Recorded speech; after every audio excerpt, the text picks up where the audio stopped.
Salam yoldaşlar. Bu gün sizlərə 3-cü qrup qəbul imtahanında istifadə olunmuş test nümunələrinin izahını edəcəm.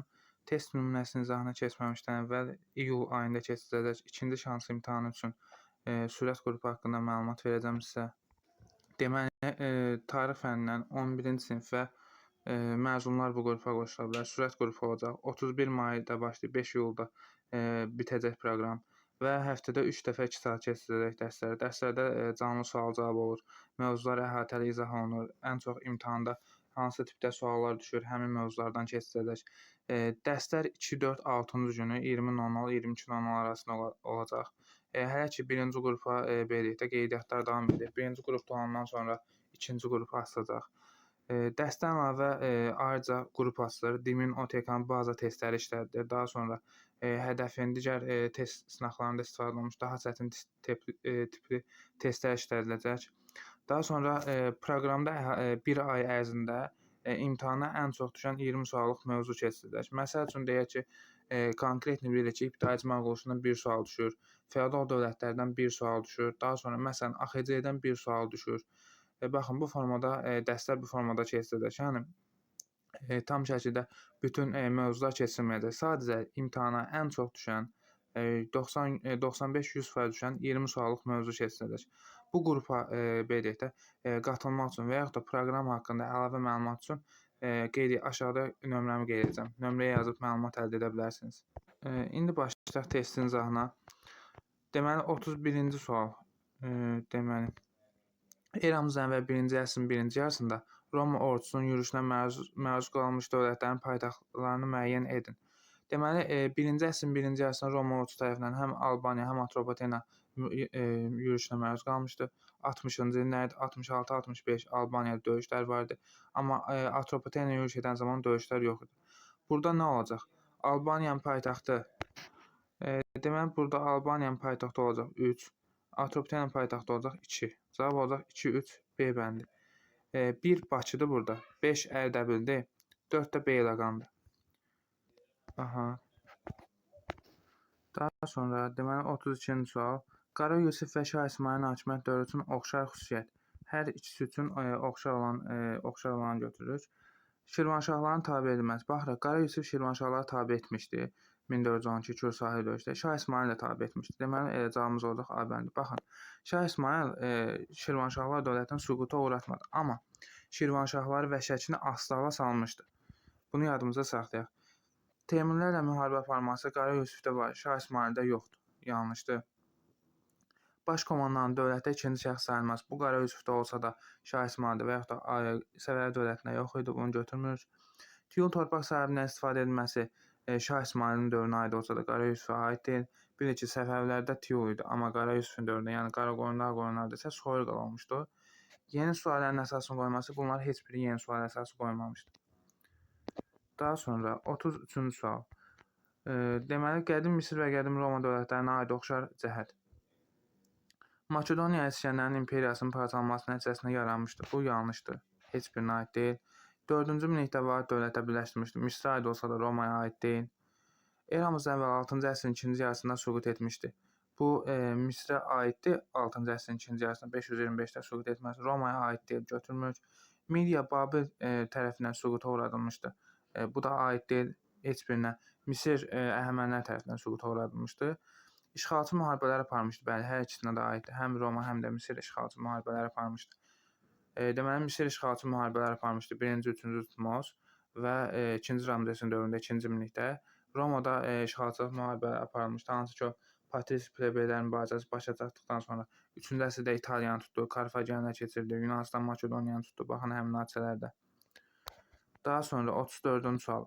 Uyğunluğu müəyyən edin. 19-cu əsrin 1-ci yarısı, 1-ci və 2-ci Rus-Qacar müharibəsi dövrü. Baxın, artıq bundan əvvəlki test izahında da qəbul imtahanı testlərini izah etmişdim. Orada da 1-2-ci Rus-Qacar müharibəsi var. Deməli, buradan da sual gəlməsi yüksək ehtimalla sual gəlir. Onun üçün bu dövrü təkrarlayın yaxşıca.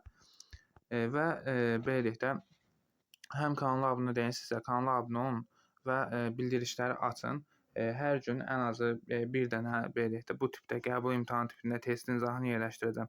Testin PDF-ini əldə etmək üçünsə YouTube kanalımın bio hissəsində WhatsApp qrupum var.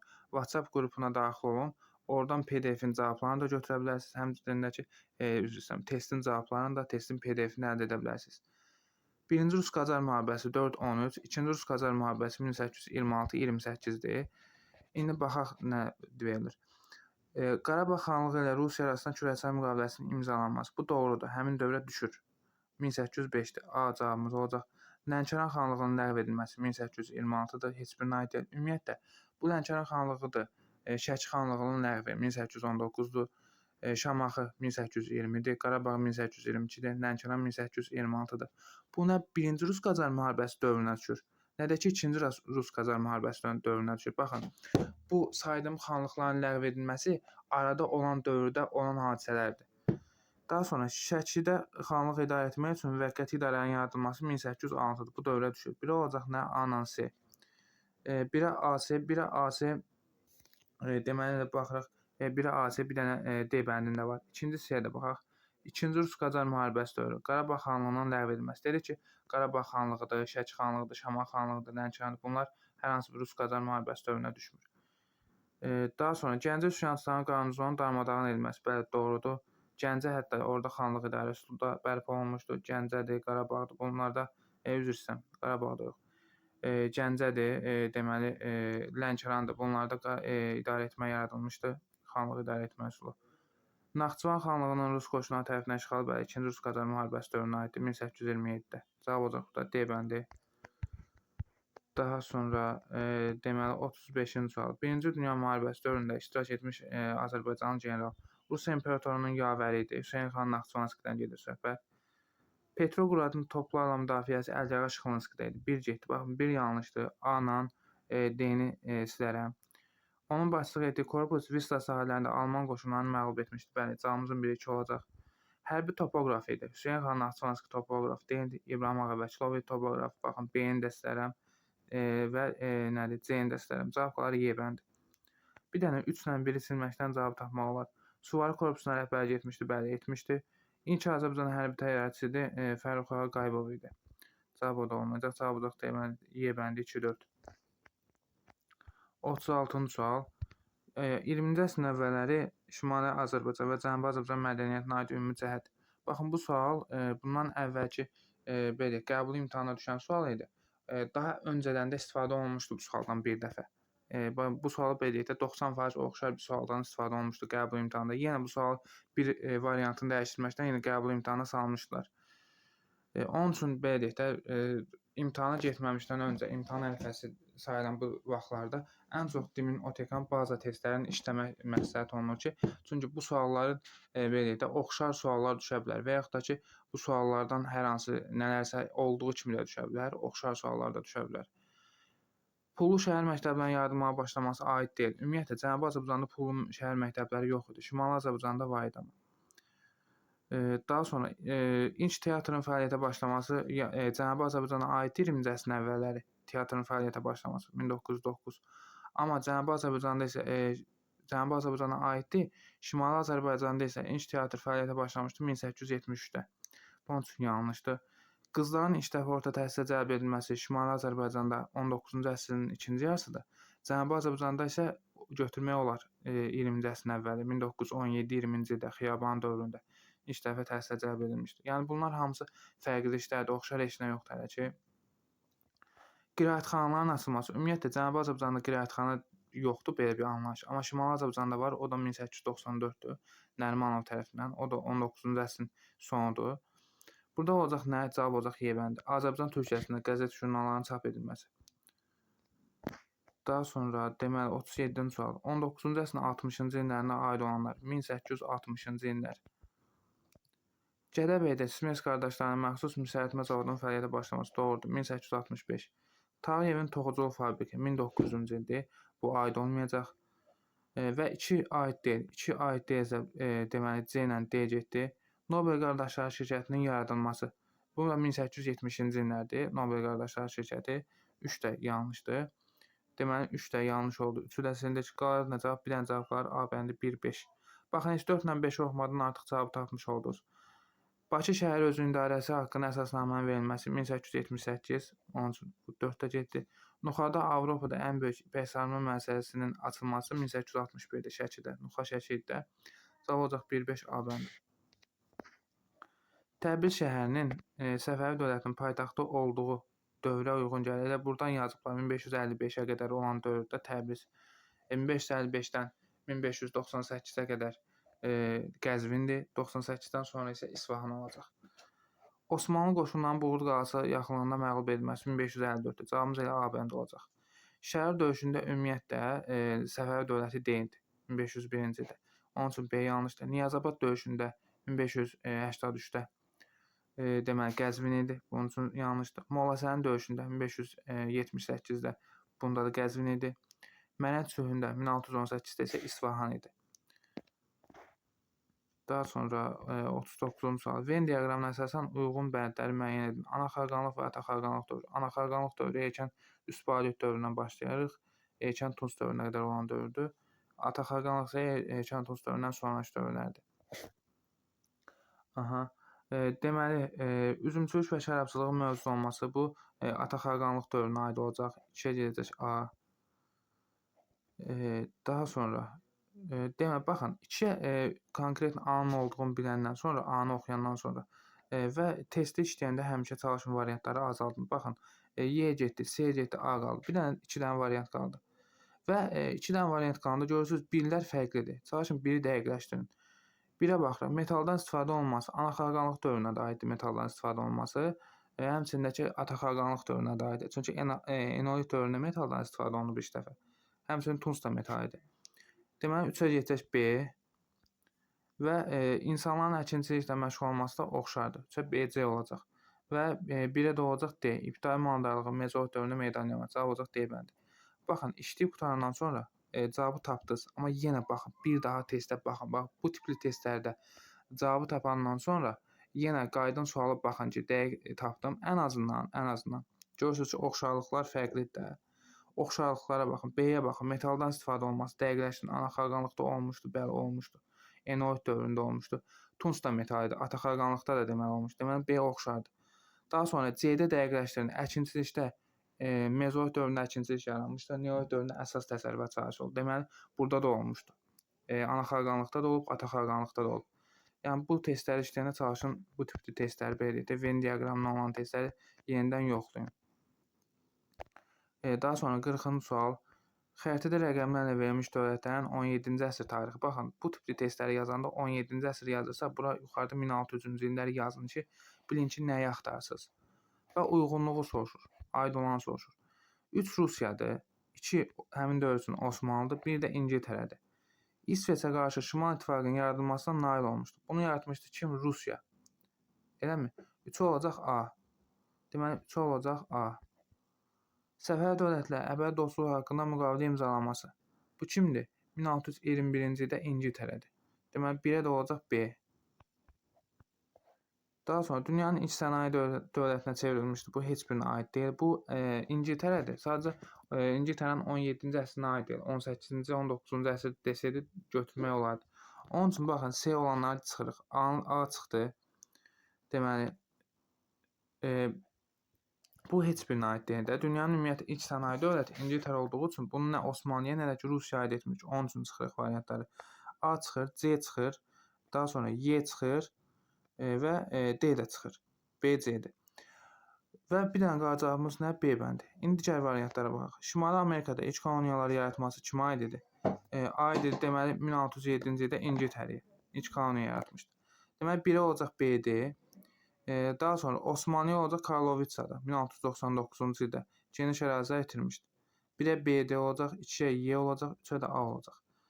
Karlovitsanın hal-hazırda adı yoxdur, amma ili var Osmanlı hissəsində.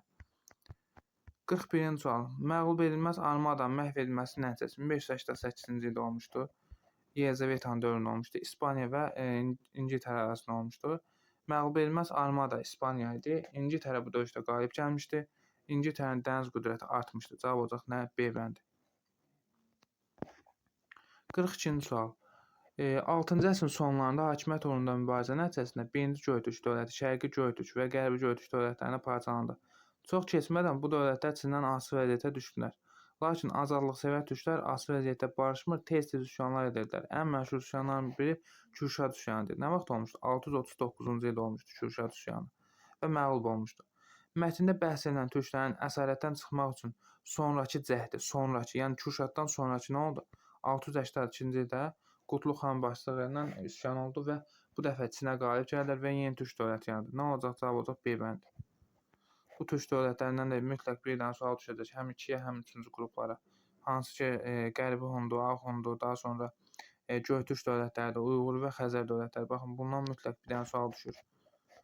Daha sonra Xocalanı işğal etməkdə ermənilərin məqsədləri nə idi? Dağlıq Qarabağ regionuna digər şəhərlərini ələ keçirmək üçün üstünlük. Bəli, cavabımızın biri budur. Naxçıvanla Azərbaycanın digər ərazilərin birbaşa əlaqəni kəsmək xeyr. Xocalandan Naxçıvana əlaqə getmirdi. Yəni bu aid deyil. Dağlıq Qarabağda yerləşən əsas silah bazasını ələ keçirmək xeyr. Bu da yanlışdır. Regionda yeganə hava limanına malik olan mühüm kommunikasiya ərazisindən ələ keçirmək. Bəli, Xocalı hava limanı var idi. Cavab nə olacaq? Cavab olacaq deməli burada 1 ilə 4 və C bəndi. Daha sonra deməli 44-cü sual. Ön Asiyada, Qafqazda və Kiçik Asiyada hələ də müstəqil fəaliyyət göstərən iri feodal mühakimələrinə qarşı Ali Monqol xaqanlığının nədir? Tərəfindən mübarizəyə göndərilmiş Monqol şahzadəsi. Kim idi? Hulaçu xan. Azərbaycan və Yaxın Şərqin bəzi ərazilərini istila etdi. Bu yürüşün nəticəsində nə oldu? 5-ci Monqol ordusu yarandı Hulaçu dövləti. Abbasi dövləti süquta uğradı. Bəli, cavabımız olacaq 1-dən 2. Eldənizlər dövləti Xərzəmşahlar tərəfindən süquta uğradılmışdı 1225. Azərbaycan Ali Monqol xaqanlığının canişinlər tərəfindən idarə edilməyə başladı. Bu da 1239-cu ildən başlayaraq idarə edilmişdi. Cavab olacaq 1-2 C bəndi. Baxın, o Hulaçular hissəsində Hulaçular dövləti daha doğrusu o hissədən də ən az bir dənə sual düşür. Yəni bir dənə sual düşür oradan da. Və hələ də ikinci qruplar üçün, xüsusən də ikinci qruplar üçün situasiya sualda oradan belə də gələ bilər Qazan xanın islahatlarından hər hansı birindən. Amma üçüncü qruplara situasiya sualları deyirik ki, ən çox belə də, ən çox ümumi tarixdən düşür, yəni dünya tarixindən düşür. Amma Azərbaycan tarixindən ikinci qrupa düşür. Soyuq müharibə dövrünə aid olan ifadələr, yəni 1946-dan sonraya aid olan ifadələr. Marşal planı 47-dir, doğrudur. Polad paktı 1939-dur. Bu aid deyil, Polad paktı. Böyük Cəmiyyət proqramı Lyndon Johnson tərəfindən ABŞ-da 1960-cı illərdə soyuq müharibə dövrünə düşür. Deməli, içini çıxdıq, baxın, içini çıxırıq. İçini bildik ki, aid deyil də Polad paktı 1939-dur. Müharibədə bu dövrdə başlayıb. 1-lə 3 doğrudur. Daha sonra 3-cü yol siyasəti. 3-cü yol siyasəti Bill Clinton'un siyasəti idi deyirik.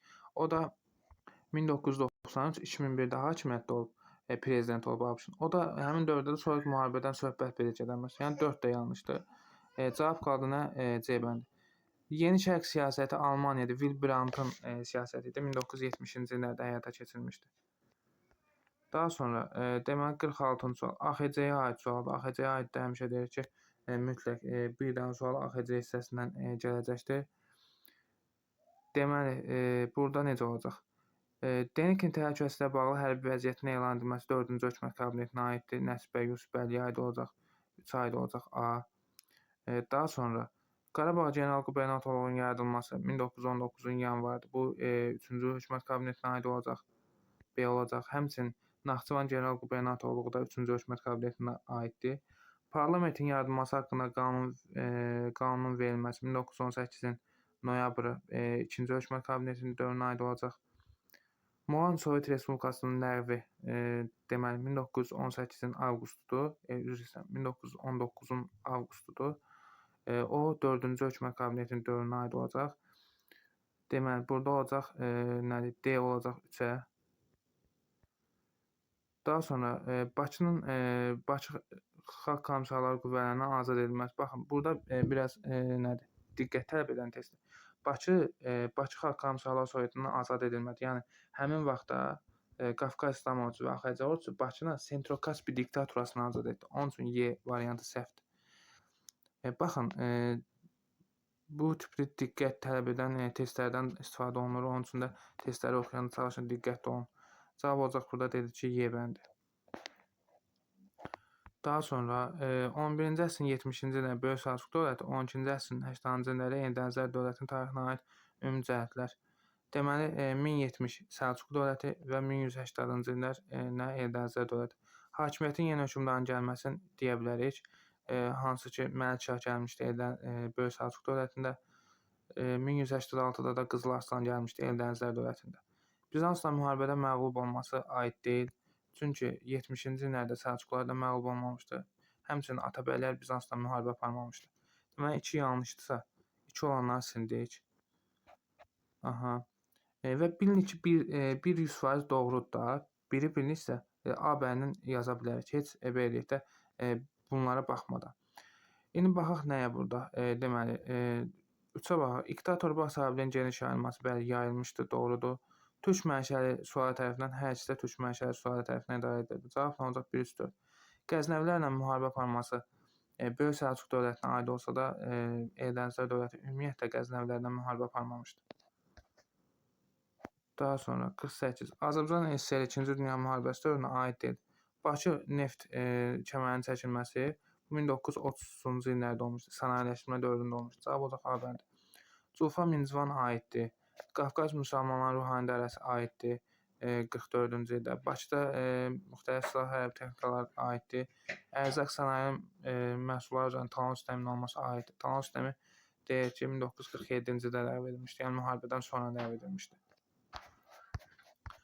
Daha sonra hadisə nəticə əlaqələrin doğru verildiyi bəndi müəyyən edin. Bizdən doğruluğunu soruşur. Baxaq. Osmanlıların Kosovo döyüşündə qalib gəlməsi. Deməli, Osmanlıların Kosovo döyüşünə qalib gəlməsi 1-ci Muradın sultan elan edilməsi. Osmanlılar Kosovo döyüşünə qalib gəlirlər, amma 1-ci Murad ondan əvvəl sultan elan edilmişdi. Onun üçün bu yanlışdır. Onu da deyək ki, Kosovo döyüşü 1389-cu ildə olmuşdu və bu döyüş nəticəsində Serbiya asılı hala salınmışdı.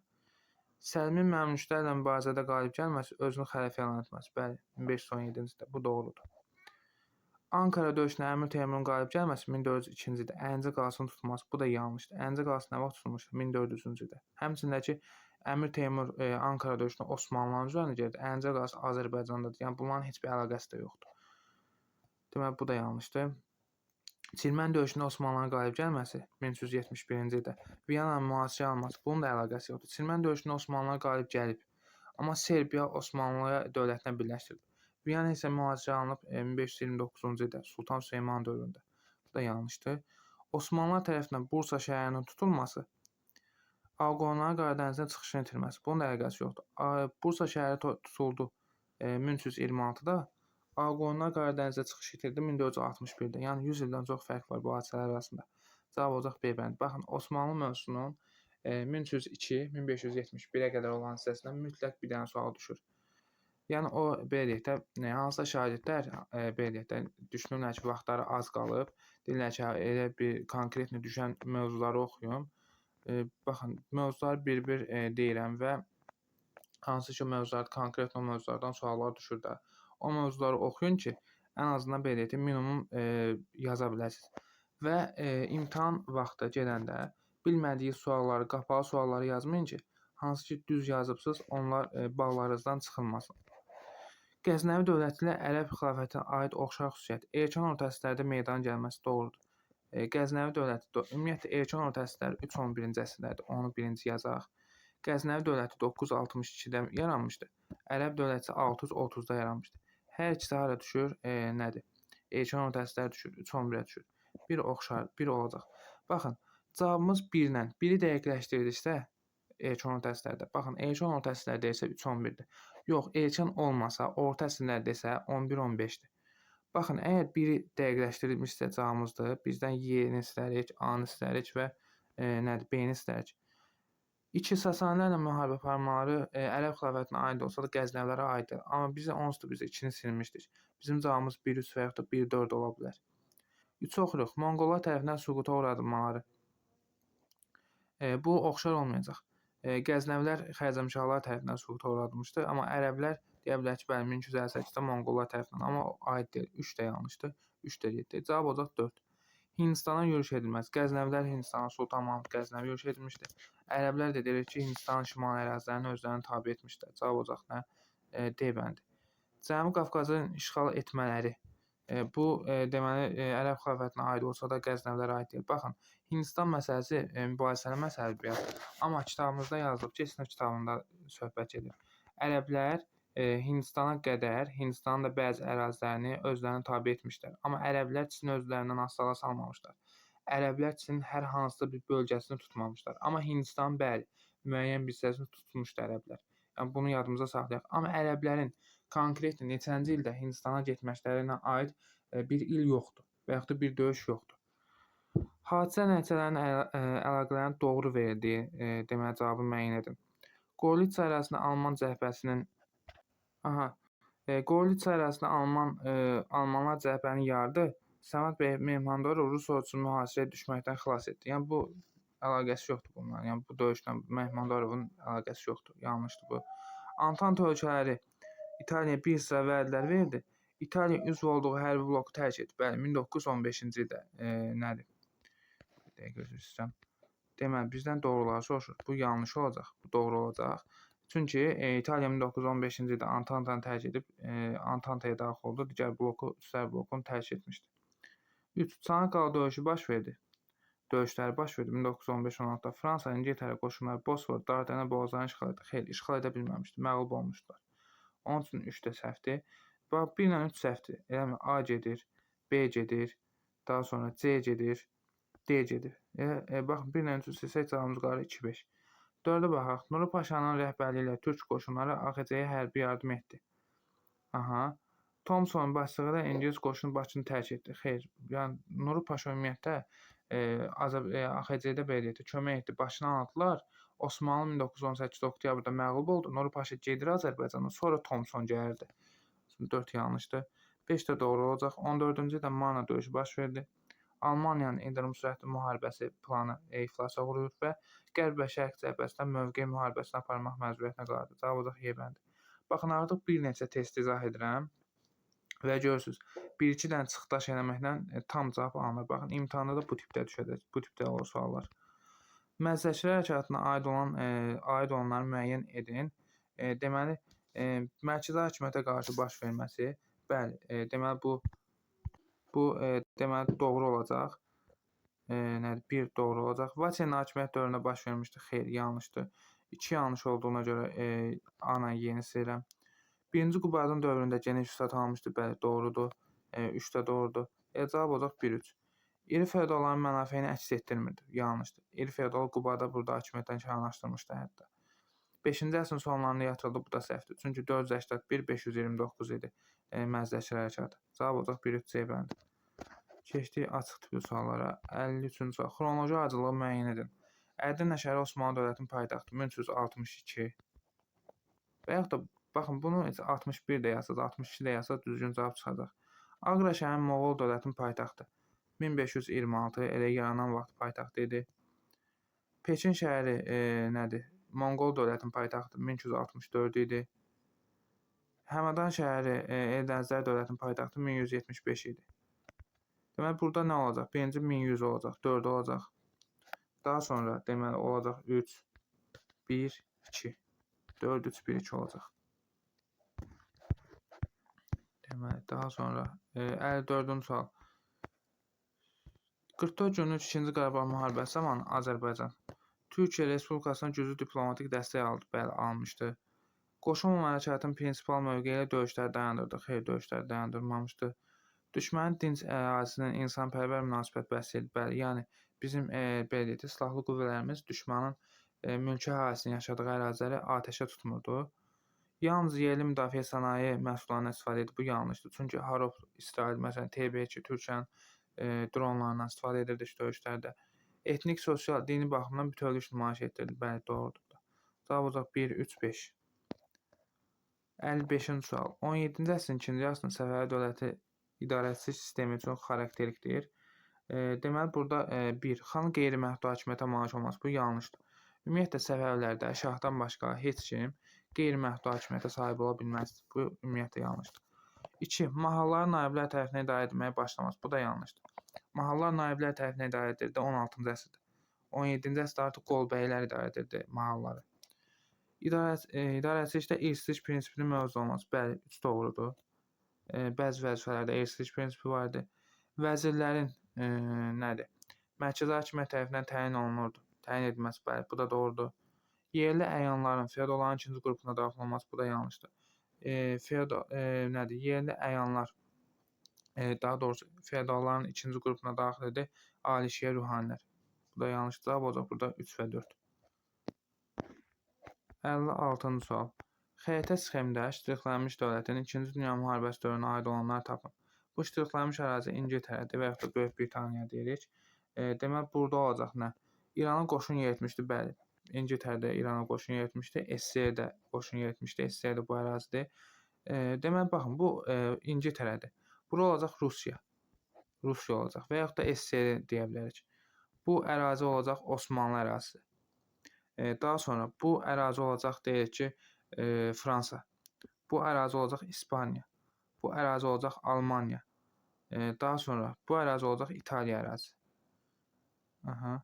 İndi testimizi oxuyaq. Deməli, İranın qoşun yeritmişdi, bəli. Şimali Qafqazın işğal edilməsi xeyr. Şimali Qafqazı işğal etməmişdi. Qafqazın hərbi qüvvələri yerləşdirməsi haqqında Edelweiss planı hazırlamışdı, bəli, doğrudur. Burada olacaq 1-3, daha sonra 4. Pişəvərinin başçılıq etdiyi milli hökumətə qarşı şah hökumətinə yardım göstərilməsi. Baxın, burada testdə deyək ki, 2-ci Dünya müharibəsi dövrü. 1945-in sentyabrına qədər, yəni 2-ci Dünya müharibəsi. Pişəvəri hökuməti yaranmışdı 1945-in dekabrında. Onun üçün 4 olmayacaq. 5. Münhen konfransında Almaniyanın işğallarını dəstəkləməsi. Bu da Münhen konfransında 1938-dir. Bu da aid deyil. 1-3 olacaq burada. Cavab 56-da 1 və 3. 57-ci sual. Uyğunluğu müəyyən edin. Deməli, Rəvvadi Vəhsudan Əbu Tahir Əblasvar Şavurdur. Şirvanşahlar dövlətinin paytaxtdan Şamaxıya köçürülməsi, bu aid Əbu Tahirə 918-ci ildə. Çoxlu Oğuz ailəsinin Azərbaycan cənubuna məskunlaşması Vəhsudana aiddir 1028-ci ildə. Alanların yürüşdən müdafiə olmaq məqsədi ilə tədbirlərin görülməsi Şavura aiddir. Şah titulu qəbul edərək yeni dövlət yaratması, bu heç birinə aiddir, çünki heç bir dövlət yaratmamışdır.